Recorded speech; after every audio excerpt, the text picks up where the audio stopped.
Video பார்க்கறதுக்கு முன்னாடி மறக்காமல் நம்ம சேனலை சப்ஸ்கிரைப் பண்ணிக்கணுமா. அப்படியே பக்கத்தில் இருக்கிற பெல் பட்டனையும் ப்ரெஸ் பண்ணிக்கணுமா. வணக்கம்மா. இன்றைக்கி நம்ம வீடியோவில் வித்தியாசமான ஒரு கோவக்காய் மசாலா எப்படி செய்யறதுன்னு பார்க்க போகிறோம். வாங்கம்மா நம்ம வீடியோவில் பார்க்கலாம். பேன் வச்சுக்கோங்கம்மா. வேர்க்கடலை 50 கிராம்மா ஆட் பண்ணிக்கோங்க. கொஞ்ச நேரம் வேர்க்கடலை கொஞ்சம் வறுக்கலாம். காஞ்ச மிளகா ஒரு 5 மிளகா போட்டுக்கலாம். வேர்க்கடலையும் காஞ்ச மிளகாயும் நல்லா வறுத்துங்கம்மா. பாருங்கம்மா, இந்த ஸ்டேஜில் 2 ஸ்பூன் தனியா எடுத்துருக்கேன், போட்டுக்கலாம். ஒரு அரை ஸ்பூன் மிளகுமா, இதையும் போட்டுக்கோங்க. போட்டு எல்லாத்தையும் நல்லா வறுத்துருங்கம்மா. பாருங்கம்மா, நல்லா வறுத்தாச்சு. இந்த டைமில் ஒரு ஸ்பூன் எள்ளு போட்டுக்கலாம். வெள்ளை எள்ளு போட்டுக்கணும். எள்ளு போட்டு ஒரு வரை வறுத்துருங்கம்மா. இந்த அளவு புளி போட்டுக்கோங்க, கொஞ்சமாக போட்டுக்கோங்க. 3 தக்காளி நறுக்கி வச்சுருக்கேன், இதை ஆட் பண்ணிக்கலாம். இப்போ தக்காளி போட்டு நல்லா மிக்ஸ் பண்ணி விட்டுருங்க.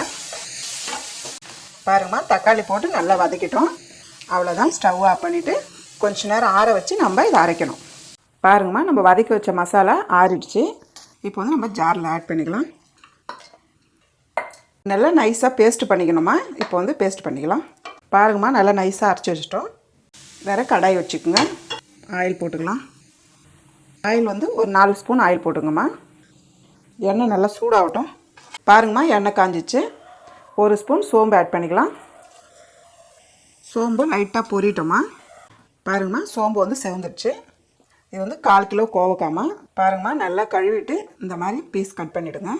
பாருங்கம்மா, கோவக்காவை ஆட் பண்ணிக்கோங்க.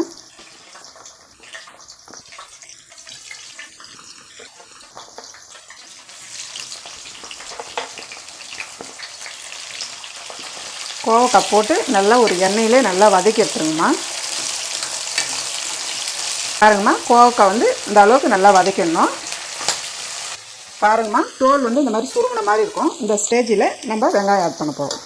பொடியை நறுக்கில் 2 வெங்காயம் ஆட் பண்ணிக்கலாம். கருவேப்பிலை தேவையானதுமா. ஒரு வதக்கிடுங்க. இஞ்சி பூண்டு பேஸ்ட்டு 1 ஸ்பூனுங்கம்மா. இஞ்சி பூண்டு பேஸ்ட்டு போட்டு வெங்காயம் போட்டு நல்லா வதக்கிடுங்க. 1 ஸ்பூன் மிளகாய் தூள்மா.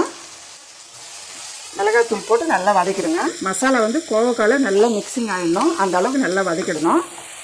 அவ்வளோதாம்மா, நல்லா மிக்ஸ் பண்ணி நல்லா வதக்கிட்டோம். இப்போ இந்த டைமில் நம்ம அரைச்சி வச்சுக்கிற மசாலாவை ஆட் பண்ணிக்கலாம். பாருங்கம்மா, ஜாரையும் கழுவி தண்ணி ஆட் பண்ணிவிடுங்க. வேஸ்ட் ஆகாதீங்க ஜார் தண்ணி. அவ்வளோதாம்மா, இந்த தண்ணியே போதும். வேறு தண்ணியெலாம் எக்ஸ்ட்ரா ஊற்ற வேண்டியதில்லை. கிளறி விடுங்க. உப்பு தேவையான அளவு உப்பு போட்டுங்கம்மா. திட்டமாக பார்த்து போட்டுக்கோங்க. நல்லா மிக்ஸ் பண்ணி விடுங்கம்மா. உப்பு போட்டு நல்லா கிளறி விட்டு ஒரு 5 நிமிஷம் நம்ம மூடி வச்சோம்மா. கோவக்காய் மசாலா ரெடி ஆகிடும்மா. 5 நிமிஷம் ஆயிடுச்சிங்கம்மா. பார்க்கலாம். பாருங்கள், சூப்பராக வந்துச்சு பாருங்கள். இந்த மாதிரி ஆயில் மேலே இருக்கணும். இந்த மாதிரி இருந்தாலே உங்களுக்கு நல்லா கொதிச்சிருச்சுன்னு அர்த்தம். பாருங்கள், கரெக்டாக கிரேவி நல்லா வந்திருக்கு. நல்லா ஒரு வாசனையாக இருக்குது கோவக்காய் மசாலா. இந்த டிஷ்ஷு ரைஸுக்கு ரொம்ப சூப்பராக இருக்குமா. அதே மாதிரி இட்லி, தோசை, சப்பாத்திக்கு ரொம்ப நல்லாயிருக்கும். கோவக்காய் பிடிக்காதவங்களுக்கு கூட இந்த மெத்தடில் நீங்கள் செய்து கொடுத்து பாருங்கள், அவங்களுக்கு ரொம்ப பிடிக்கும்.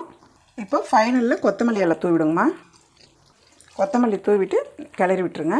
நல்லா மிக்ஸ் பண்ணி விடுங்க. அவ்வளோதாம்மா, ஒரு ஈஸியான கோவக்காய் மசாலா ரெடி ஆயிடுச்சு. நம்ம எப்படி இருக்குன்னு டிஸ்பிளேயில் பார்க்கலாம். நீங்களும் வீட்டில் செஞ்சு பாருங்கள். இந்த வீடியோ உங்களுக்கு பிடிச்சிருந்தா லைக் பண்ணுங்கள், ஷேர் பண்ணுங்கள். உங்களுக்கு ஏதாவது டவுட் இருந்தால் கமெண்ட் பண்ணுங்கள்.